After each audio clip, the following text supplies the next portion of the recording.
Hi guys, my name's Andy from andyguitar.co.uk, and in this video I'm talking you through my top 5 mistakes and bad habits that you want to be sure to avoid if you're learning guitar through YouTube, especially as a beginner.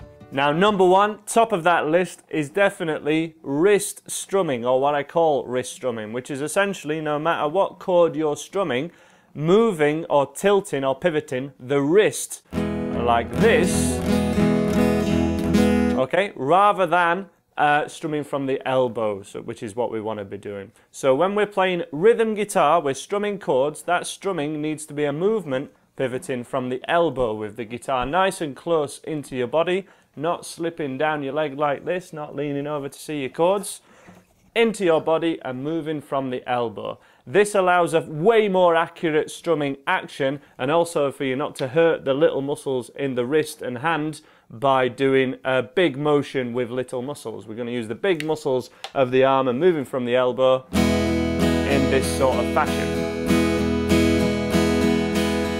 This brings me on to mistake number 2, which is for single string playing. So as a guitarist, we need to treat strumming chords, which is rhythm guitar, and picking single notes, which is essentially lead guitar, we need to treat them as 2 separate things for now as beginners, okay? Strumming is a movement of your arm from the elbow, okay?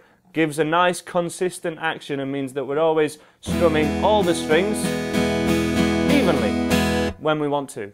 When you're picking a single note, what you need to do is rest your wrist of your picking hand above the strings and above the sound hole, or above your pickups if you're on an electric guitar, and have that contact with the guitar, and it is actually a movement from the wrist for single note playing. We want to have that wrist in contact with the guitar at all times when doing single string playing, and if you're playing the thinnest couple of strings, you actually want to rest your wrist on the thicker strings themselves. So we want the wrist itself on these thicker strings when we're picking, for example, that thinnest string.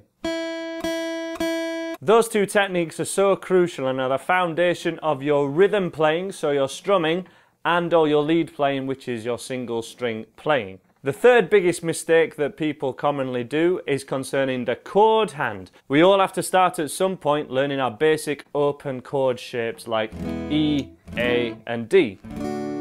What can commonly happen when we start to learn some of the harder chord shapes like a G and a C is a definite one finger at a time motion happens when we're changing chords and when we're placing our chords. So basically what you are possibly doing at the moment and what you want to avoid is placing one finger down at a time. That is how we learn these chords. It is not how you want to be practicing them. What we want to practice is being able to place your fingers in the correct place, strum your chord, but then lift off of that chord and have that shape memorized in your fingers so that your hand memorizes the position it's in and the position of each chord, rather than you memorizing, and this is where the old neck stretch comes in, rather than you memorizing exactly where to put your fingers by placing them one at a time like this. So I'll go through that again. This is particularly evident on the C chord, but it can happen with a whole host of other chords as well. It's just really evident on the C chord. A lot of people play the C 1, 2, 3 every time. In a song, that's just not going to happen. If you're changing from G and C and trying to go 1, 2, 3, it's going to take an age. What you need to do is simply have your hand remember that shape. So what we're going to do is going to strum that C chord, and you can strum along with me now. Strum it normally. Have your hand stay as still as possible, but it wants to rise from the fretboard by about 1 centimetre, so half an inch or so, and freeze in that position that your fingers are in. Therefore, your hand is memorizing this shape, and we're really getting these chords into your muscle memory, the small muscle memory of your fingers. And then we want to place that chord back down and then strum it again as a C chord. It can really help at this point to notice that my hand is on quite an angle rather than being straight like this. The C chord in particular is a really nasty stretch. It was the first chord I was taught when I was first learning, and it's very difficult to do when your fingers are placed in line with the frets. what you want to do is have your fingers on an angle and have them touching at certain points, and that can really help to memorize the position that your hand's in and memorize these chords. You can even extend that towards rising from the chord that you're on and then going to another chord, for example the G, freezing or hovering just above that chord and then placing your hand down, and that really makes sure that your hands have memorized these chord shapes. The fourth most common mistake is what I've summarized as not getting the rhythm down.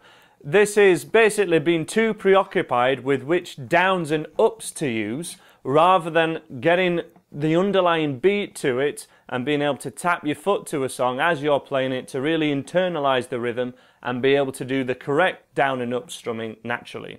So for example, if you have a strumming pattern which I call the most common strumming pattern ever, and if we do it on a G chord for example, so this is going to be down, down, up, down.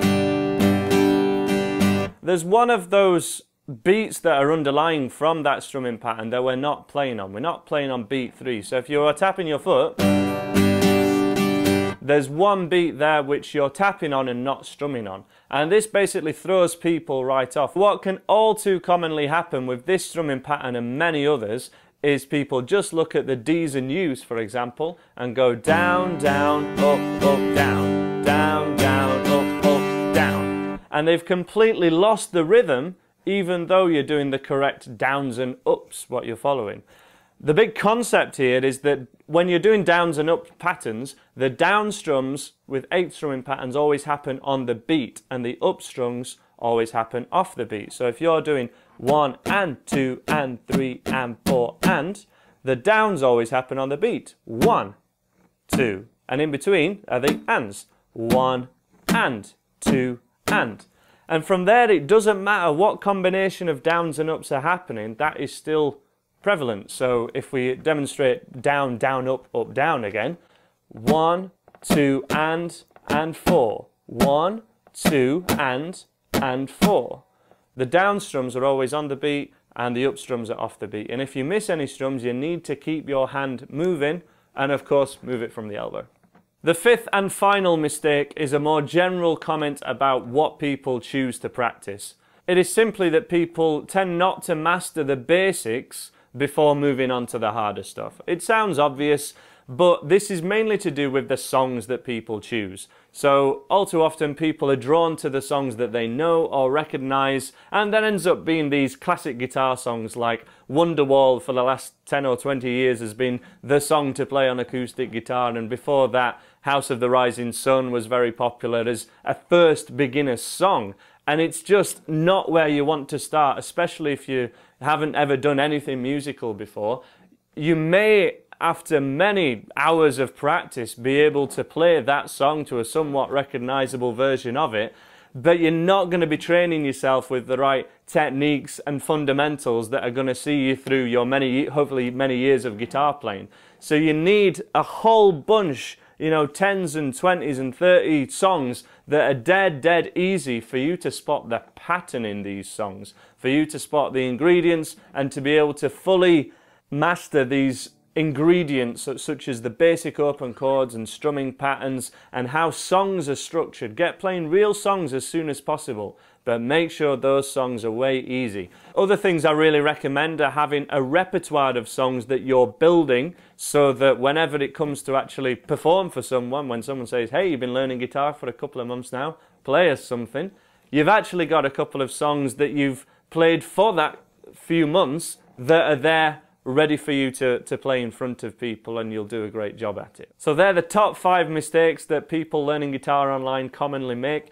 Make sure you don't fall foul to them, but they can take a little while to train yourself after when they've become a habit. If you want loads of easy songs to play, make sure you check out my website, andyguitar.co.uk, where we've got a full free beginner's course and loads of easy songs to take you from being an absolute beginner up to having a massive repertoire full of songs that you'd be proud to play in front of your friends.